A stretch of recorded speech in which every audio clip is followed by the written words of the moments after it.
Hi guys, it is April from Getting Huggy with It. Today I am here to do my Christmas wish list video with you. I have a very special guest, like the most special guest, that Santa Claus is in the house again in the overall, well, Borgall household. So I have a few gifts that I would like, bookish gifts that I would really like Santa Claus. So I'm hoping you can hook me up. We'll certainly try. That doesn't sound like a Santa Claus. Have you seen this thing? I don't really feel very Santa-y. Well, you are Santa Claus, so you better get with the program. I have to talk out of the side of my mouth. That's fine. Let's get into it.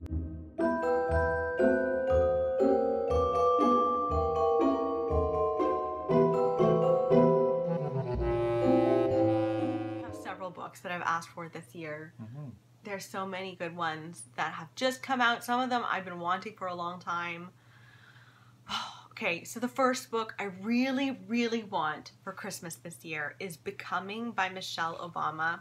I love the Obamas. Who doesn't love the Obamas? Well, I imagine a lot of the U.S. Well, I'm sure a lot of people like them. Well, I mean, they voted him in twice. Yeah. Anyway. That's saying something. Yeah. Yes. I love the Obamas immensely. I miss them so much. And knowing that Michelle came out with a biography, like I had been wanting her to come out with something for a long time, and she finally came out with Becoming, and I'm super eager to read it because, well, just her as a person, she's definitely someone that I look up to, and I would love to be more like Michelle Obama. I mean, that's a ways to go. I don't feel like I'm anywhere near as we go, when they go low, we go high. I'm more like, maybe I'll go low sometimes. So in any case, I could do some work on that, so I should read her book. I'm super excited about the section in her book about IVF. She revealed that, first of all, she had a miscarriage or miscarriages, and she also conceived both of her girls through IVF, so she's struggled with infertility, and I mean, I want to know that story really badly, so I would love to read Becoming by Michelle Obama, so hopefully I get that under the tree this year. Another nonfiction, I've gotten really into nonfiction lately, is Educated by Tara Westover. This has been absolutely everywhere. Everyone has read it except me. I'm the only one. I've been on hold for it at the library for a really long time, and I think it's like 243. I'm number 243 in line or something like that. Oh, wow. Like, it's really long. Like, I'm never going to get it unless I get it for Christmas. So this is the story of a woman who had a very difficult childhood. It gives me very much like the Glass Castle vibes. It's about Tara Westover's childhood. She was raised by a family that thought the world was going to end. It was like a survivalist family, and she was not educated at all, and the first time she stepped into a classroom was when she was 17? Something like that. 17. Much later in life. And then she ended up like getting a degree and everything. And I would just love to know the story of her life. It sounds fascinating. Yeah. So. I know everything about her.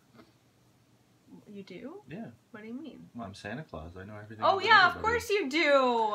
Jeez. Yeah. Anyway. Yeah. Okay, so that's another one I'd like. I think those are just the non-fictions, and now it's all fiction from here.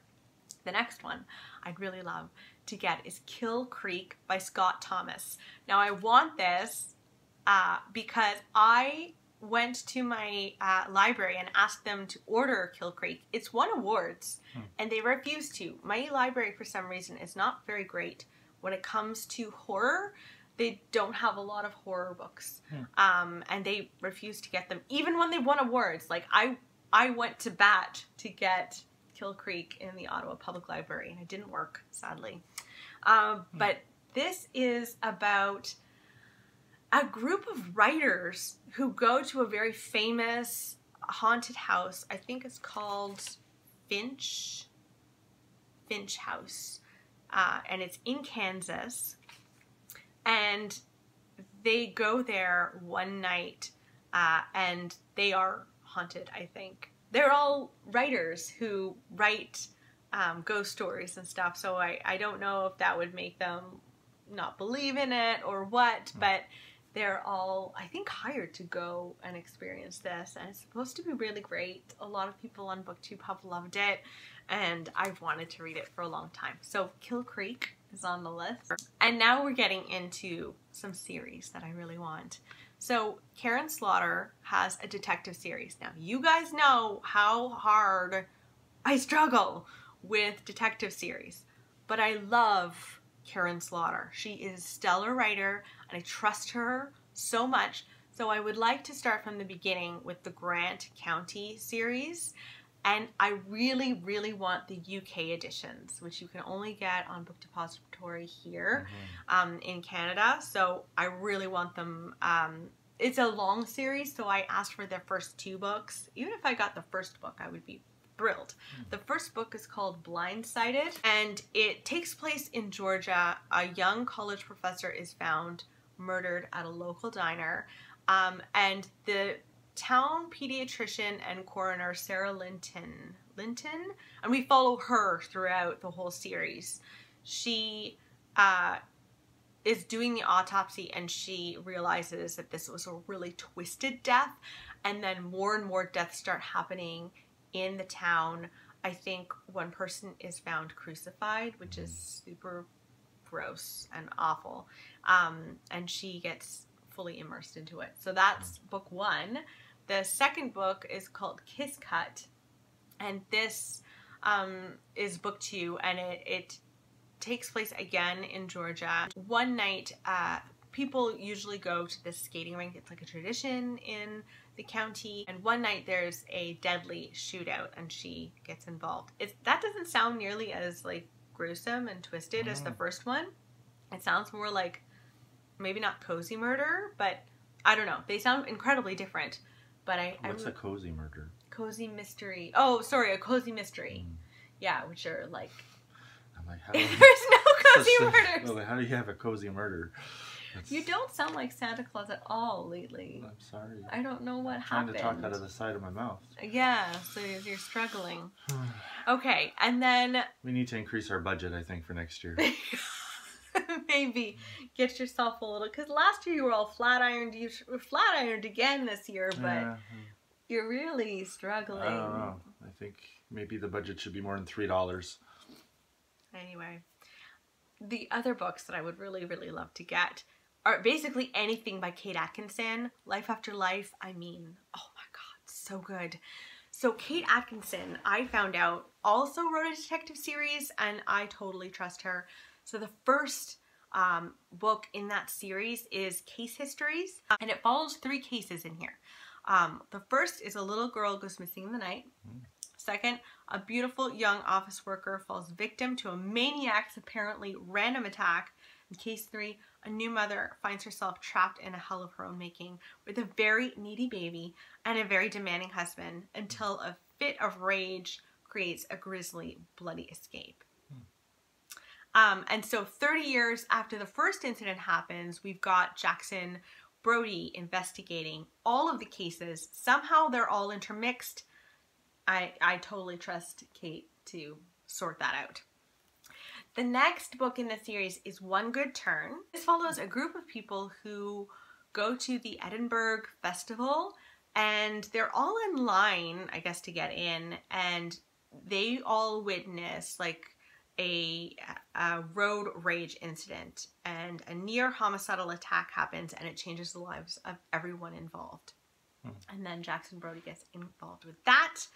When Will There Be Good News is the third in the series, and it kind of follows 3 storylines. So the first is when Joanna Mason and her family are wandering along a country lane on a hot summer's day, and then something happens in that moment that changes everything forever. 30 years later, Jackson Brody, our detective, finds himself on a train, and there's this sound that's incredibly shocking, so I want to know what that's all about. And then the last thing that we're trying to solve is follows a teenager whose name is Reggie. He's just like wanting to chill out and watch some TV, and then again a terrifying noise shatters his evening. And so I'm assuming Jackson and Reggie hear the same thing, and I don't know what that is. So that's that one. And then the last one in the series is Started Early, Took My Dog.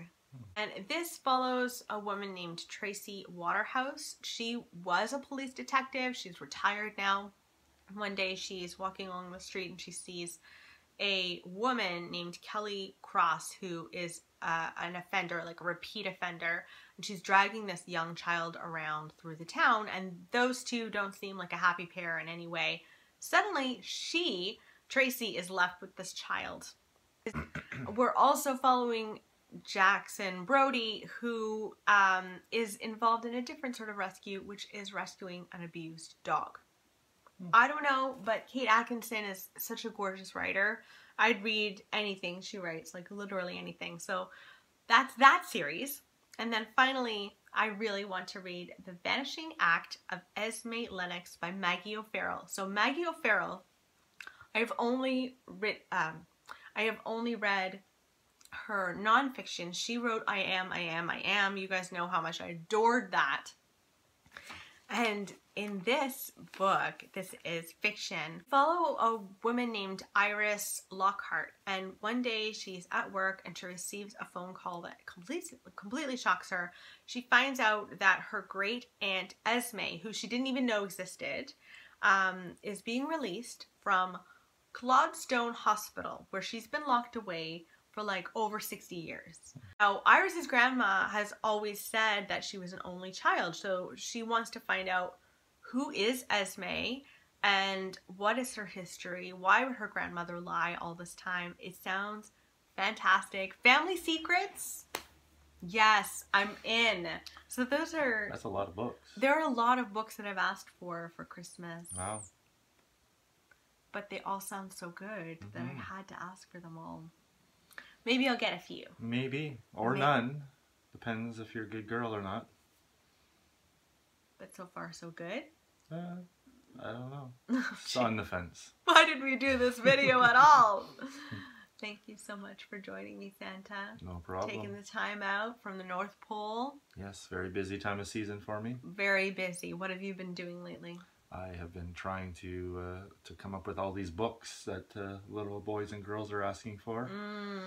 Yes, you don't have to write them. Well, you know, they're already written. It's true, but you need lots of copies. And true. Let's just say the Xerox bill is going to be very high this the holiday season. Yeah.